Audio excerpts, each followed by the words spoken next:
هەر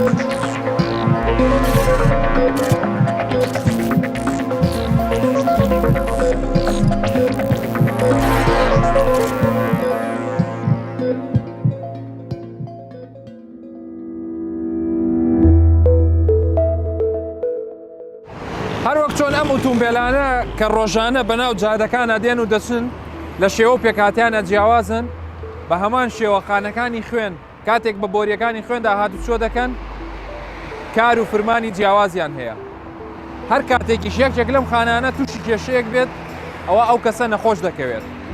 یەکێک لەو نەخۆشیانەی کە لە ئەنجامی خراپی یان تێکچوونی خڕۆکە سوورەکانی خوێنەوە دروست دەبێت نەخۆشی تالاسیمیایە. ئەو کەسەی تووشی ئەم نەخۆشیە دەبێت پێویستی بەوەیە بەردەوام خوێنی تێبکرێت. بۆیە ئێمە ئەم بەرنامەیەمان تایبەت کردووە بەوەی کە باز لەوە بکەین ئەم نەخۆشیە چییە و چۆن دروست دەبێت. وایە هیچ ڕێگایەک هەیە بۆ چارەسەرکردن؟ ئەی ئەو ڕێگایانە چین بۆ ئەوی وا بکەن کە کۆرپەکانمان کەنەوەی داهاتوو دوور بن لەم نەخۆشیەوە. لەگەڵمان بمێنەوە. خڕۆکەی سوور یەکێکە لە گرنگترین ئەو خانانەی کە خوێن پێکدێنن، چونکە ئەرکی سەرەکی خڕۆکە سوورەکان گەیاندنی ئۆکسجینە بۆ خانەکانی تری لەش. بۆ ئەوەی ئەم فرمانە بەو پەڕی چالاکی ئەنجام بدرێت، پێویستە ئەم خانانە بەردەوام خۆیان نوێ بکەنەوە. ئەویش بەوەی تەمەنی هەر خانەیەک لە 120 ڕۆژ تێناپەڕێت و خانەی نوێ جێی خانە پیربووەکان دەگرێتەوە. بەڵام خڕۆکە سوورەکانی نەخۆشی تالاسیمیا زۆر زووتر لەم ماوەیە تێک دەشکێن. ئەمەش بەهۆی تێکچوونێکی بۆ ماوەییەوە کە لە دایک و باوکیەوە وەریگرتوون ڕوودەدات. بۆیە لەگەڵ خێزانەکانیان بەردەوام لە ڕێگای سەردانکردنی سەنتەری تالاسیمیان بۆ ئەوەی لەوێ خوێن وەربگرن. بۆ ئەوەی زیاتر لەم نەخۆشیە بزانین دەچینە سەنتەری تالاسیمیای شاری هەولێر. سەنتەرەکە ڕۆژانە توشبووانی ئەم نەخۆشیە بە پێی خشتەیەک وەردەگرێت. دکتۆر ئەحمەد پزیشکی نەخۆشیەکانی منداڵانە و بەڕێوەبەری ئەم سەنتەرەیە. دەربارەی ئەم نەخۆشیە پرسیاری لێ دەکەم. دکتۆر جان، تالاسیمیا چییە و بە چه شێوەیەک تووشی کەسەکانە بێت؟ تەلەسیمیا نەخۆشیەکی بۆ ماوەییە، بەکەی پێدەوترێت و ڕاستی لە دایک و باوکی توش هەڵگری تەلەسیمیاوە دەگوازرێتەوە بۆ منداڵەکە، تەنها بۆ ڕێگایە دەگوازرێتەوە. هەندێک کەڵکەیە تا دەترسێت دەست لە نەخۆش تەلەسیمیا بدات، دەترسی نێزیک بێت و لیان وا دەزان دەگوازرێتەوە، یان دەڵێن تەلەسیمیاکەم سووکەت و بڵێ قورس نەبێ، ئەوە هیچ ئەوەی نییە.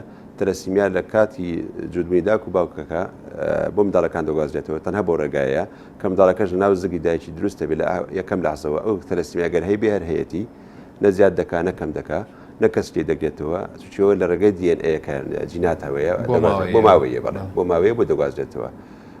ئەو نەخۆشیە بەخۆی لە هەندێک شوێن پێدەوترێت فقر دەم البحر الأبيض المتوسط، کە منطقەی ڕۆژهەڵاتی ناوەڕاست دەگرێتەوە. خەڵکی ئەو ناوچێ زیاتر هەڵگری ئەو جیناتی ئەو نەخۆشیەن. لە هەندێک وڵات زۆر لە ئێمە زیاتریشە، مەسەن بۆ نمونە باڵێن ئیتالیا، یۆنان، قوبڕس، هەتا تورکیا، ئەوانە هەمیان احتیمال ڕێژەی هەڵگریان لە ئێمە زیاتریش بێ، لوبنان، فەڵەستین، ئەوانە هەمووی هەیەە. ئەوە زیاتر بێتە تەلەسیمیایە. ئەلفا تەلەسیمیاش هەیە، ئەوەش بڵێن لە جنوب غەربی ئاسیا زۆرە، فلیپین، بۆرما، تایلەند، کەمبۆدیا، لە وڵاتانە ئەلەوێش ئەو تەلەسیمیا زۆرە، ئەوان ئەلفایە زیاترەوە ئێمە بێتایە. نیشانەکانی ئەو کەسە چییە کە تەلەسیمیای هەبێت؟ چۆن ئەزانین یان دایک و باوکێک چۆن بزانن کە منداڵەکان هەیەتی یان نە؟ ئەمە کە باز نیشانە دەکەین، باز نەخۆشەکان باسی توشبووی تەلەسیمیا دەکەین. تەلەسیمیای قورس گەورە میجەر شوێتری چی ئەوەی پێویان نییە کە لە منداڵی کۆرپەیە کە بجای بەدەردەکەوێت عادەتەن عمری 6 مانگ 5 مانگ بەدەردەکەوێت، ئەگەر زۆر بەقوت بێ هەندێک حالەتی لە 4 مانگیش بەدەردەکەوێت، زیاتر مەسەلەن بە 7 مانگ 8 مانگ بەدەربێ.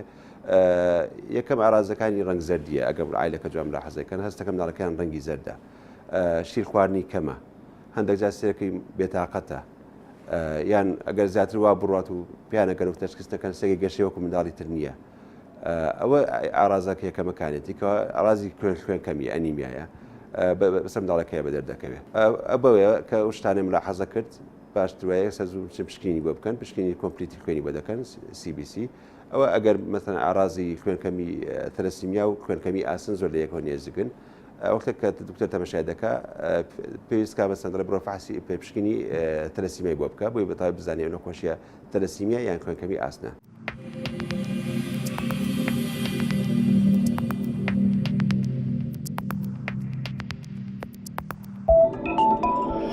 دکتۆر جان گرفتی نەخۆشی تالاسیمیا چیانی بۆ ئەوەندە مەترسی هەیە لەسەر ژیانی نەخۆشەکە؟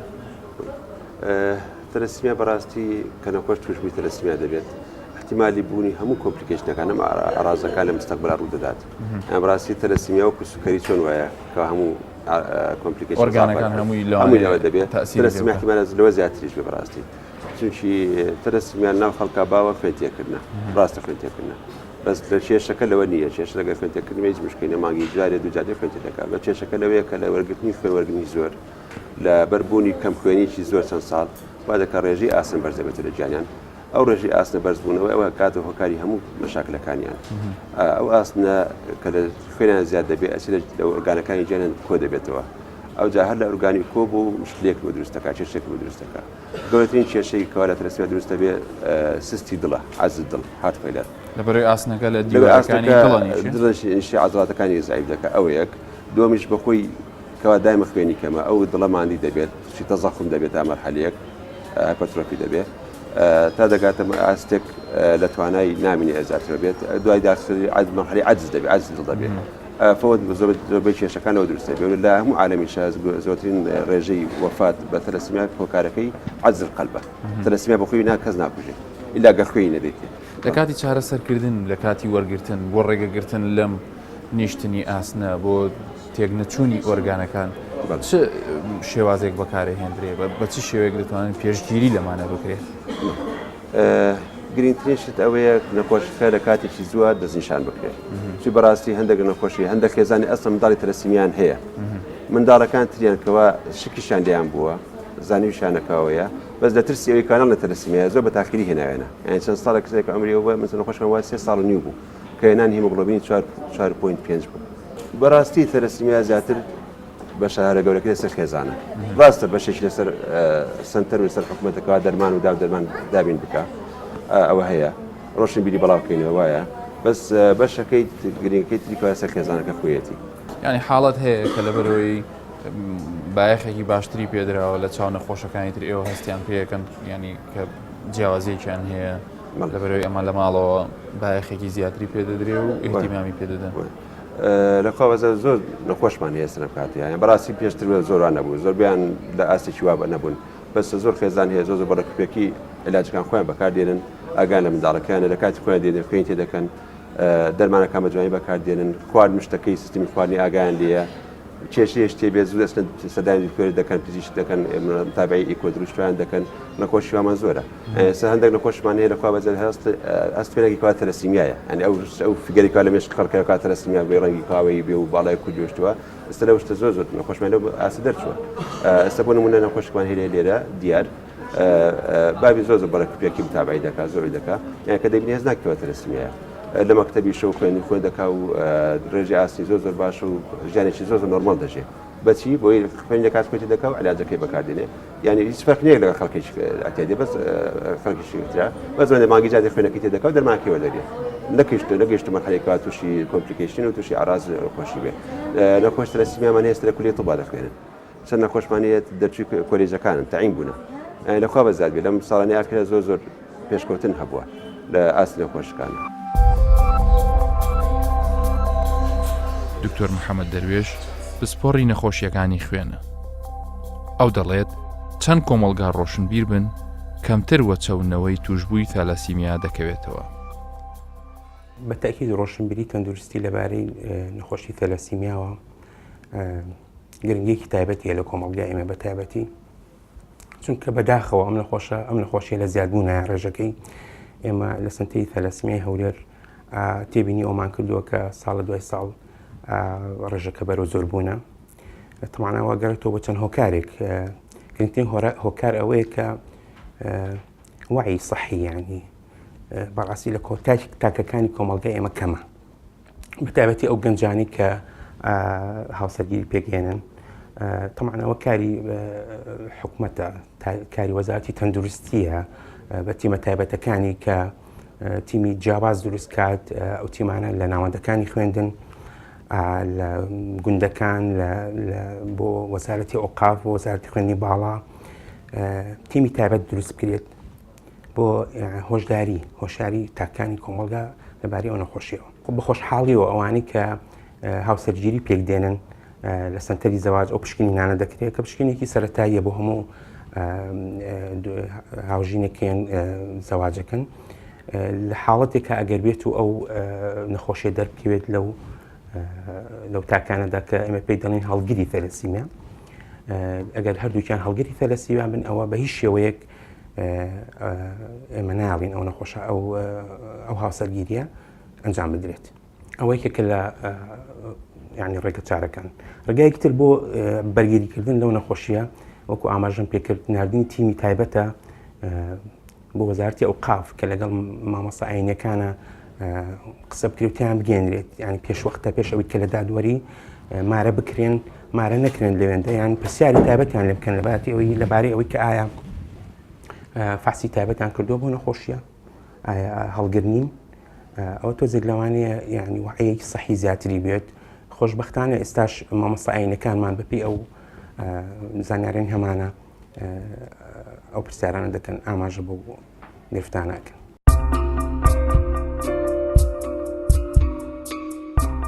ڕۆڵی دایک و باوک و خێزان لە هاوکاریکردنی نەخۆشەکانیان هێندەی چارەسەری پزیشکەکان گرنگە. ئەمەش بە تەواوی لە سیمای نەخۆشەکان بە دەردەکەوێت. دیاری 12 ساڵان توشبوویەکی ئەم نەخۆشیەیە. پێش 2 ساڵ و هەر لێرە دیارم ناسی. ئەم جارەش چاوم پێی دەکەوێتەوە. ئێستا ئەو خوێنی ئەم ڕۆی وەرگرتووە و چارەسەری تریشی هەیە کە لە ماڵەوە باوکی دەیداتێ.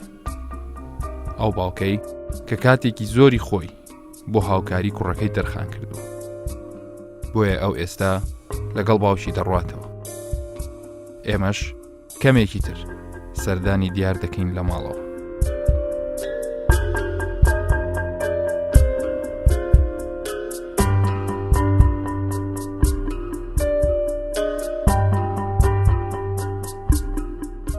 کاتێک کە باوکی سەرخاڵی ئامادەکردنی دەرزیەکانی دیار بوو لەگەڵ دیار یاریەکی ڤیددیۆیی ماکرد. ئەو بەجلێکی سوورەوە تیپێکی بەرەک سووری هەڵبژێت.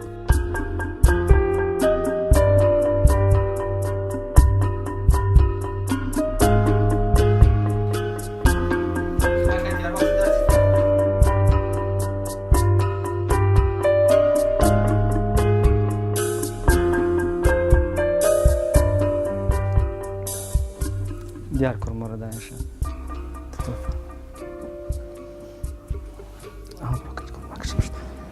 باشە کا کامەران ئەوە ڕۆژ چەند ڕۆژ جارێک ئەو دەرمانیت بۆ دانی ئەوە ئەگەر دکتۆر دەرزیەکە هەبی 15 زانشم لەو دادنم ئەگە دەرزیەکەن بدەن ئێستا دەرزیەکە نیە قەولە ڕۆ لە دکتۆر ئەحمەدم پرسی بۆتی سەید دەرزی قەولە بێ بەس حابەکەی ئێکژجی تاخیرەبی خۆی ئەو دەرمانە زۆر باش ئەوە من 11 دەرزی دەرم ئەو ئاوەی دەکەم کە تێ دەکەم ئەو دەرزیەی 18 چرکە یەک پشک ئاوی دێتە ناو قاڵی. ینی ئەو تو ئیشەکە تازە ئەوە کردیە ینی دەزانی و چوو وەختێک لە بۆی دادنێ و بە چەند مەرحەلە دێتە خوارێەوە. بەڵێ ئەگە ئەمن ئێستا اختیدارم هەبی بەخۆم یعنی حەزم لێ هەر جاری 15 جارش خوێنێ لۆ تێ دەکەم لۆ دادنم ئەوەش خەموو دەمیدا نادێ دکتۆر ئەوە ئەو دەمیدا دەدرێ کە خوێنی وەرە ئەو ڕۆژەی خینی وەرگرتیە کە خینی وەرگرتیە تقریبا 2 ساعات تا 3 ساعتی لە پاش خینەکەی زیاتر بی لە ساعتەکە ئیسفادەی ناکەم ینی هەتا ئەنگۆ لە هەولێرە دێنەوە ئێرە نانیە خۆم نوێژەکەم لۆی دا بە ساعت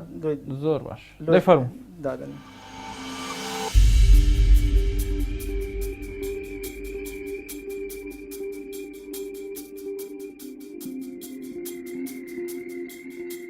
ئەم دەرزیانە ڕێژەی ئاسنی زیادەی ناولەشی دیار کەم دەکەنەوە بەڵام دەبێت زۆر بە وریایی بەکار بهێنرێت و زۆر بە هێواشی بە دیار بدرێت. بەڵێ ئەم دەرزیانە لە ماوەی 22 کاتژمێر دەدرێتە نەخۆشەکە. دیارەسە تۆ لە پۆلیس چەند دەخوێنی؟ هەفتی سانەی. ئەی سەردانکردنی تۆ بۆ نەخۆشخانە بۆ تالاسیمیا بۆ سنتەری تالاسیمیا چ وەختێکە چ ڕۆژێک ئەڕۆی؟ واللهی 15 ڕۆژ جارێک دەچم تەلەفۆنێک دەکەین بۆ وێدەر ئەوان خین بۆ دادەنێن پێشتر وانە بوو دەبا نەفەرێک نەکە خۆ ببا خینیان بدا بامە ئێستا لە ڕێگای بانکی خوێنەوە سنتەری بانکی خوێنەوە خین بۆ ئاماداکەن ئێمەشەچین تێکەین کێ زۆر یارمەتی دەدات لە چارەسەرەکە؟ دایک و باوم یارمەتی مەدەن چارەسەر لە وەختی خۆم دەنێ لە خەستەخانەش هەموو دکتۆرەکان ئەڵێن تۆ لە هەمان باشتریت هەمان زەمەڕاستی وایە تۆ زۆر باشی ماشەڵڵا لە هەمان ڕەنگە جوانترە ئەمنیش بەجێ داکم بامەکەم بەشکەم شتێک حەز لێبووی بەچی؟ لاهی حەزم لە بازرگانیە حەز لە بازرگانی کۆلێژی کارژێڕی و بازرگانی تەواو دەکەی ئینشاءڵڵا.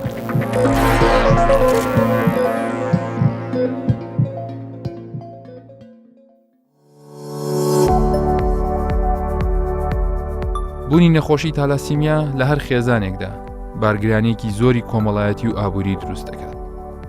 ئەنجا ئەگەر هاتوو زیاتر لە نەخۆشێک بێت. بەڵام ئێستا لە کوردستان لە ڕێگەی زانست و تەکنەلۆجیای نوێی پزیشکیەوە دەکرێت ڕێگری لە زیادبوونی نەخۆشی تالاسیمیا بگیرێت.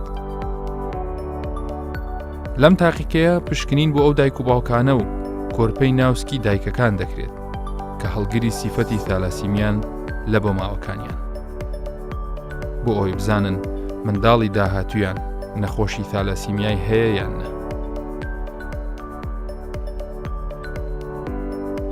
یەکێک لەو کەسانی کە منداڵێکی توشبوویان هەیە عەلی مستەفایە.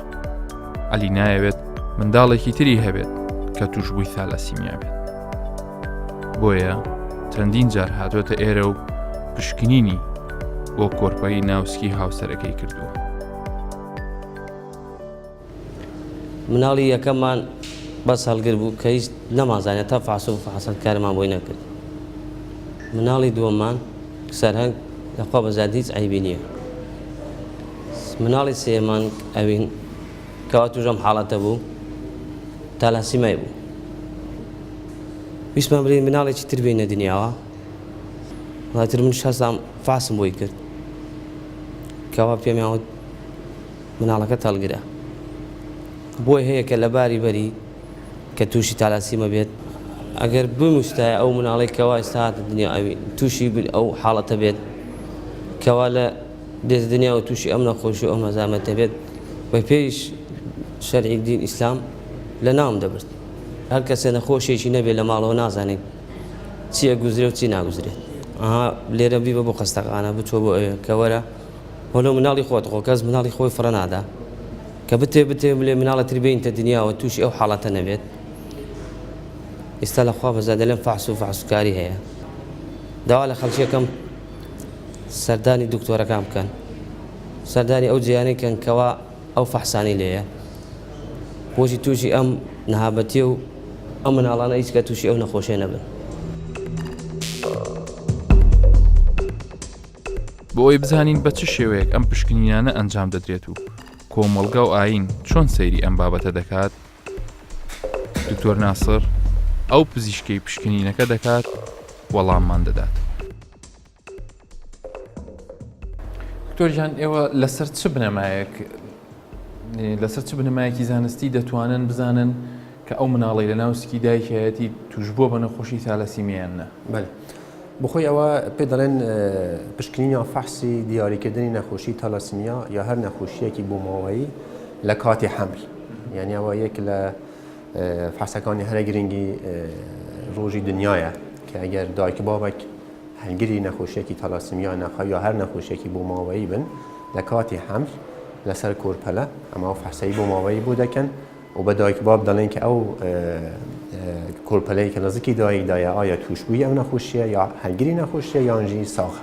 پرۆسەکە ئەگەر ئەمە بمان هەیە بە کورتی باسکەن یەکەم پرۆسەی ڕاوێژکاری دیگەل بنەماڵە، یعنی بە فەرزی میساڵ مەسلەی تالاسیمیا ئەگەر دایک بابێک هەلگری تالاسیمیا بن یا نەخۆشی تالاسیمیان هەبی لە ماڵێ ئەمە یەکم جار هەر لێرە هەر ئێسا کە گەی قسە دەکەن بەو شێوەیە دیگەل بنەماڵەژ قسەیەکی دەکەن هەندێک معلومات ئەمە دەدەنێدا بە فەرزی میساڵ ئێستا لێرە ئەمە پێیان دەنێت کە ئەگەر دایک باب هەلگری نەخۆشیەکی بۆ ماوەیی بن مەسەلەن تالاسیمیا منداڵەکانی ئەمە چ شێوەیەک دەبیتن هەر بەو شێوەیەکیرە دەبینن ئەگەر دایک بابێک هەلگری تالاسیمیا بن 150 احتمالی ئەوە هەیە کە منداڵەکەی کە دێتە دنیای هەلگیر بیتن 125 احتمالی هەیە نەخۆشی تالاسیمیای هەبیتن 125 احتمالی هەیە ساوا بیتن ئەمە لە کاتی حەمل ئەگەر کە دیوارە لە هەفتەی 14 دەوروبەری هەفتەی 14 حەمل ئاوی کۆرپەلە ئەمە سەحب دەکەن یان سەحب دەکرێتن لە خەستەخانە ئاوی کۆرپەلە کە سەحب کرا ئەمە لەسەر ئاوی کۆرپەلە بەس ئەوەیە کە لە ناو تورەکەی منداڵدانە بەێ کە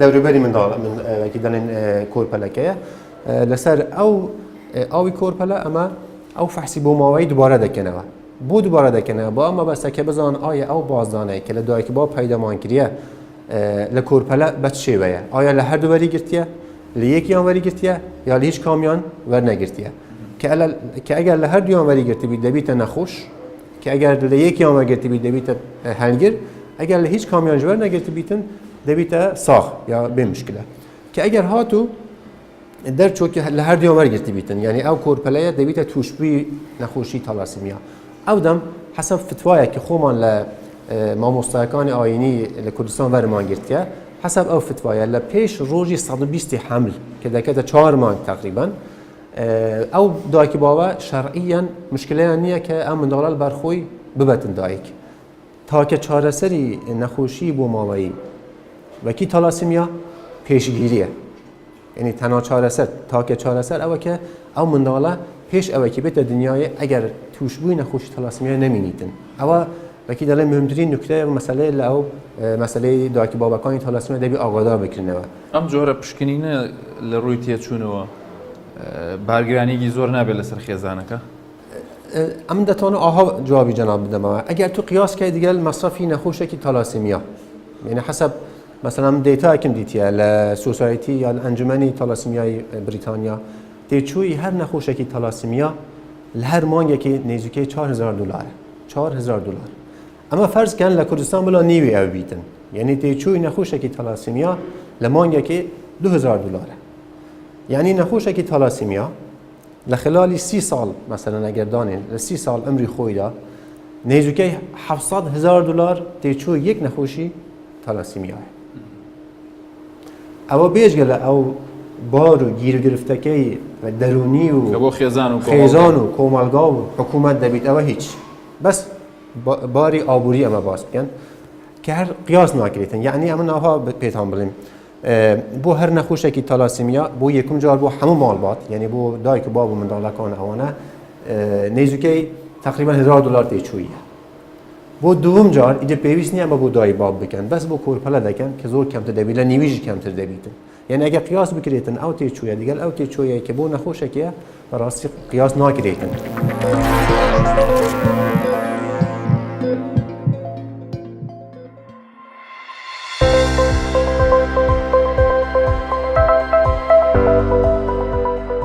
تالاسیمیا نەخۆشیەکی زۆر بە ئەرکە و چارەسەری ئەگەر هەش بێ زۆر زەحمەتە هەتا نەخۆشێکی لەم جۆرەشت لە ناو خێزانەکەدا نەبێ ئاسان نییە هەست بە ئازارەکان بکەین بۆیە دەبێت پشکنینەکانی پێش هاوسەرگیری و کاتی سکپڕی زۆر بە هەندوەر بگیرێت هەروەها ڕای ئاین و زانست پێکەوە پەسەند بکرێت تاوەکو کۆمەڵگایەکی بێ تالاسیمیا دروست بێت لە هەمان کاتدا هەرچی لە تواناماندا هەیە بۆ هاوکاری نەخۆشەکانمان بکەین ئەگەر تەنها بەدڵۆ بە خوێنێکیش بێت هەر شەو